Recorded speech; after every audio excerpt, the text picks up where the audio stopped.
Great to see you, Ian. Great to see you. Great to come up to the big city. Yeah, and All Blacks season finalised. An obvious question: how exciting is it to be embarking on another season? Oh, look, it's really exciting. I think last week sorting the Steinlager Series out, and now getting the Rugby Championship crystal clear. It's really given us something really solid to get excited about. I think. I guess there's been a lot of moving parts with South Africa and Argentina and everything, but Sands has worked really hard and now got a program. I think that we can really hopefully display some great Southern Hemisphere rugby. How significant for the team is it to have some of the Rugby Championship here in New Zealand? Well, it's going to be really pleasant after last year, but it's like it is what it is. But it's always going to be tough on South Africa and Argentina, but. It's a very logical type draw when you consider that, isn't it? Like splitting it between New Zealand and Australia, and thinking about things like travel and all that sort of stuff has meant that it's been a reasonably complicated schedule to put forward. But it's going to be great, and I think for our fans to have sort of 9 tests and out of our first 10 at home is going to be, a pretty special occasion. I'm not sure when we last did that. How exciting will it be to get your first test against Springboks as head coach? Obviously, you missed out on that last season.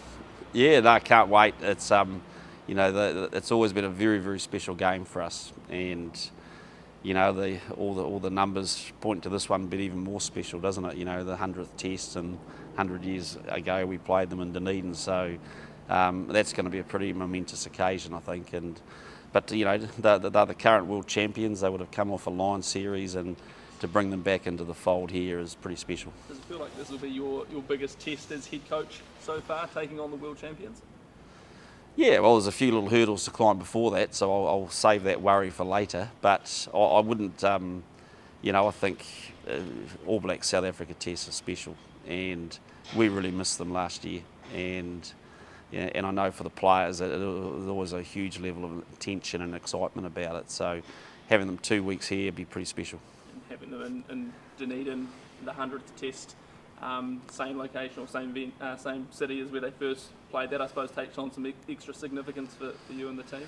Yeah, there's no doubt about that. And, I'm sure there'll be a lot of stories told that week, from both sides about the traditional sort of rivalries and some events that have happened in the past.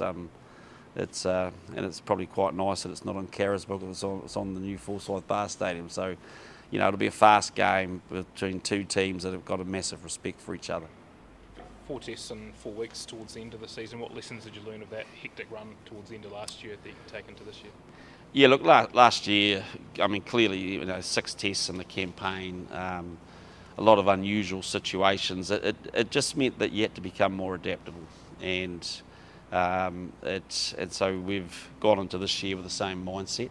And like normally from an All Black management side, we're planning and nailing detail in February, March with the schedule because you know what's happening. So everything's a bit later. So we've just had to change our mindset about it. So 4 tests, it's never going to be easy. But it's the same for everyone. It does put pressure on squad sizes, I guess, to make sure that we have enough to deal with that, particularly after the Super Rugby and the Trans-Tasman competitions. How big a test is this going to be of your guys' depth? There's been a fair amount of your top line All Blacks go down in Super Rugby Aotearoa so far. Yeah, look, I think, if you look at year 2 of a World Cup cycle, it's, like we want to go and win every test, we know that. And that's still the goal, but it's year 2 is a great one to exposing a sort of a slightly wider group to test match rugby and to test some of our selection theories and give them opportunity. So from that side, it's a massive positive. It's it does mean that you've got to work a little bit harder with a few more players and probably means a few more risks in terms of selection. But that's with a bigger picture in mind, I think it's a great opportunity for us. Have you settled on a captain until Sam can be back out on the paddock? Yeah, I have. Yep. Who's that? I'll let you know. It's look, there's still quite a number of rounds to go, and so we'll probably won't announce that until we name the team. But what I would say is I've got we've had a few meetings with our leadership group, and and been really delighted with the input they've had into the year, and there's some good people in there that I know will do a good job. Will you be selecting your Japanese contingent in the June series, or July series? Will I be selecting them, or are they eligible? Yeah. A bit of both. Yeah, well, I'll answer the eligibility question, and the eligibility question is that both Bodie and Brody, that's Barrett and Retallick, just to make sure we're clear, is they're eligible to be selected straight away, and that's primarily because they basically sorted their contract out before they went and had this as all part of it. And the other one is TJ, who's come back, and because he's only just recently sorted his contract out, technically not available till the Rugby Championship, but there are some clauses around that if there's injuries and stuff like that. So yeah, the answer is 2 out of 3. If I can just detour for a second, you said before there's been a lot going on. There has been on the field as well around Silver Lake. I didn't notice that. So, what have you made of it, and do you have a stance on the whole situation? yeah, look, I've got a stance. I've got a stance that periods of great change always cause a little bit of an upheaval, and this is a pretty critical moment for the game, and we've got people who are chucking some ideas in, and the more that we can get people around the table and just chatting it through, I'm really, really confident we're going to get a good result out of it. So, if you look at the positive, is that here we are talking about some really great investment opportunities in our game, and so I think the upside is that we're going to come out with a great result, and so it's just a matter of the timing and the process in the meantime. Do you worry about it potentially being a distraction for the players, and how do you make sure it's not a distraction? Well, I don't worry about that. It's not only just a distraction for the players, it's for the governance side of our game, because I'm sure they've got other tasks that they have to do too. So it's just a big topic. It's an exciting topic. It's causing a few headlines, and people are positioning themselves, but at the end of the day, they've just got to get around the table and sort it out. And I'm really confident of the people there that they're going to do that.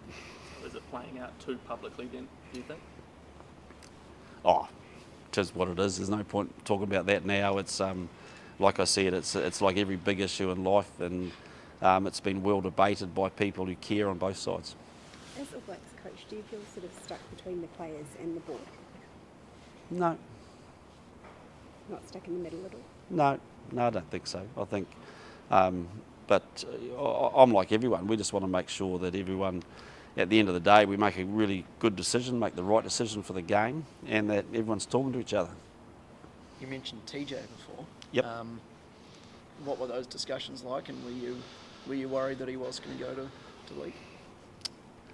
Look, I didn't know, and I had a few texts with him, but really, TJ's been in our All Black environment for a long time.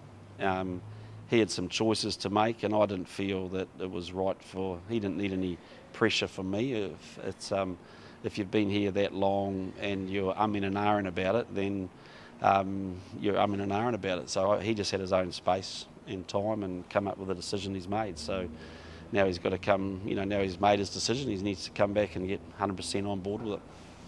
Touched on it before, but just how, from a planning perspective for you, having an actual schedule locked in now as opposed to the kind of back and forth we saw last year, how much easier does that make it for you and your coaching group from a planning perspective ahead of some tests later on there?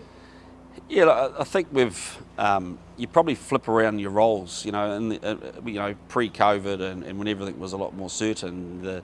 Spent a lot of time in the planning mode early on, and you got it all nailed off, and then you basically shifted to probably the team dynamics later on, and whereas now it's been the other way around. So we've just done things in a different way, and that creates a little bit of anxiousness when you don't actually know who you're playing, where you're playing. But we've learnt last year just to chill out and let it all unfold, and so there's been a lot of work from a lot of people gone in to get this draw where it's got to. But again, like I say, we're just delighted where it is, and can't wait. The bruising encounters that you guys have been so used to with them?